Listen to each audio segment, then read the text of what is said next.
উদ্বোধন হচ্ছে আপনাদের সকলের উপস্থিতিতে। এই কাজটি আপনাদের জন্য এই টাকা বরাদ্দ হয়েছে। এই কাজটি যেমন হবে, এই কাজটি দেখে নেওয়ার দায়িত্ব আপনাদের এবং এটার ব্যবহারও আপনাদের হবে।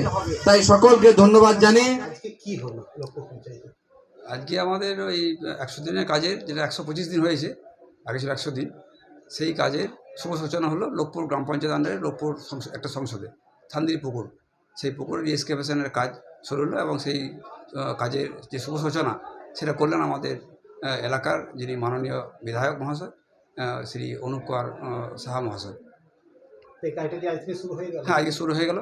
হ্যাঁ, লেবারও ছিল ওখানে। হ্যাঁ, লেবারদের উপস্থিতিতে উনি কাজ, তার উপস্থিতিতে কাজ শুরু হলো। এটা কি অন্যান্য সংসদেও শুরু হবে? হ্যাঁ, আমাদের এই খড়সা ব্লকের মধ্যে একমাত্র আমাদের এই গ্রাম পঞ্চায়েত শুরু হলো এবং ধীরে ধীরে আমাদের সমস্ত গ্রাম সংসদ, যেহেতু 14 সংসদে, সেই সংসদে সমস্ত সংসদে আমাদের কাজ শুরু করা হবে। বলো কি হলো আজকে?